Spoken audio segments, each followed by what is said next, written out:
We have just gotten confirmation that Isaiah Rashad is dropping The House is Burning on July 30th. And this is massive news for not only Isaiah Rashad fans, but all TDE fans and music fans, because we have been waiting since 2016 for a new studio album. And there was kind of rumors that it was going to be dropping in June. And then, we got to the last week of June, didn't end up dropping. And we're like, okay, is he going to drop this year or next year? What's going on? And we finally got the confirmation today. So how do you feel, man? Man, this is exciting, man. It's about time. It's about fucking time. It's about because, time, baby. It's been 5 years. Not only that, but this whole album rollout has taken a while to kind of pick up steam. And before we get through it, guys, we're going to talk about everything you need to know about this new album and kind of our expectations going into it with this news. But let us know your expectations for the album.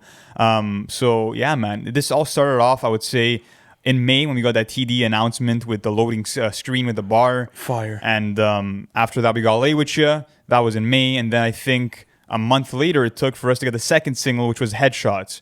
Two very different singles, but it's crazy how it's kind of been a 3-month rollout. So it's weird because we saw this year that the shorter album rollouts, let's say like J. Cole's or like Tyler, the Creators, have been more effective when it's only a 2 to 3 week gap in between the beginning of the rollout and the actual album release. So do you feel like he's taken too long with this, or has it been calculated enough? No, it's been definitely well calculated. I think the reason why J. Cole and Tyler took such a short time with their album rollouts is because they had the fan base to do so. Isaiah does too, man. People have been waiting. I know. But the thing is that J. Cole put up 290,000 copies with the offseason, around that mark. I don't know the exact number. And I believe Tyler's was what, 180? 169. 169. So do I think do I think Isaiah's going to have that type of reception? No. But nonetheless, though, I think he has one of the most dedicated fan bases in all of hip hop. I'm a part of that fan base. And, it's just different because I feel as if all the anticipation has done good for him. Like, he's had time to work on the project.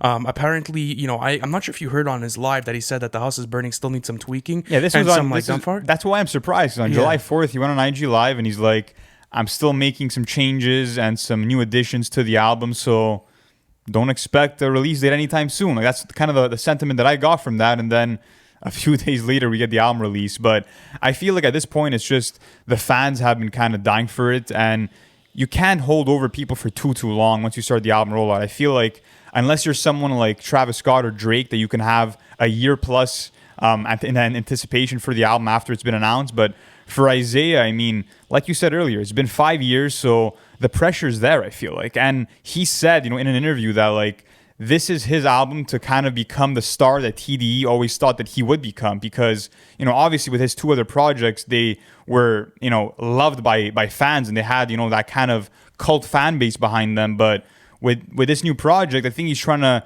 achieve more on a commercial standpoint, maybe have his first #1 album.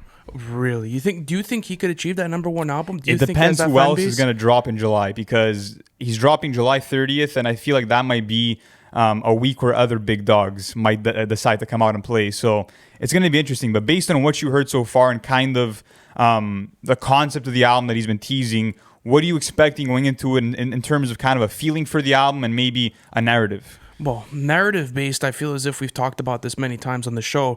Definitely something where he feels as if his world is crumbling around him, and he's going to be talking about, the narratives and the experiences going through that sentiment. And, the whole thing of The House is Burning is like, being able to, be comfortable with your environment just being so chaotic. So I think maybe some of that, if I had to put a guess to it. But what I'm more excited about is how he's going to be able to implement the commercial appeal and the content and make it, sound coherent as one. Because, yes, okay, he has said that he's trying to, really make an album that's going to, really advance and, really take his name to a whole different level. But I also want him to stay with, with that old Isaiah formula of creating beautiful projects. Like, I don't really want the compromise on the quality side. So that's kind of like where I stand with it. But nonetheless, I do think he is one of the most talented artists in the industry. I think, when it comes to rapping and when it comes to, putting projects together, he's in that top percentile. And, if he really wants to go for that commercial success and he really wants to bring in that new flavor, go ahead, like, do it. Like, this guy could do it and he could really get that #1 spot. But as you said, I think it might be a bit hard for him just because it's July. It's going to be the busiest month probably this year, along with August. So, but TD's never been afraid of any competition, man. No, definitely. And it won't be different Why should now. they? And, just speaking on the 2 singles, I love how they're so different stylistically. And honestly, the more that I'm listening to Headshots. That's becoming one of my favorite Isaiah songs of all time. Okay, so which one do you prefer? That's your definitely Headshots. I mean, obviously, I love the Southern influence with Lay Wit Ya and kind of that bounce with that 3-6 Mafia sample. That was really dope. And to see him kind of work with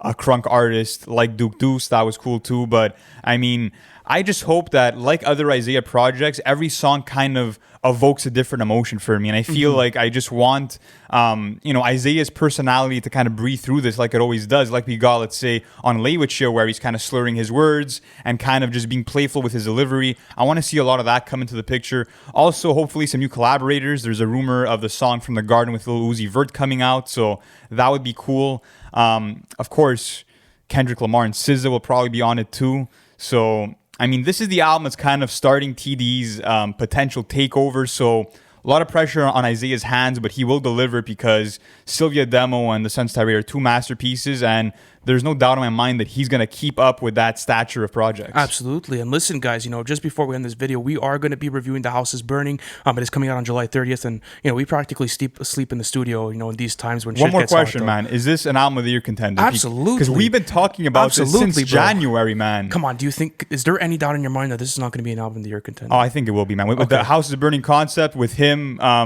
kind of realizing that he doesn't have control over certain situations. It sounds very complex. It sounds spiritual. It's going to be amazing. I got to agree with you. Thank you guys for watching the whole video. Hit that subscribe button to join the family. We're doing weekly reviews. We're giving you guys all the updates in the industry. Plus, we have our series called What to Expect, where we actually take you through the album before it drops.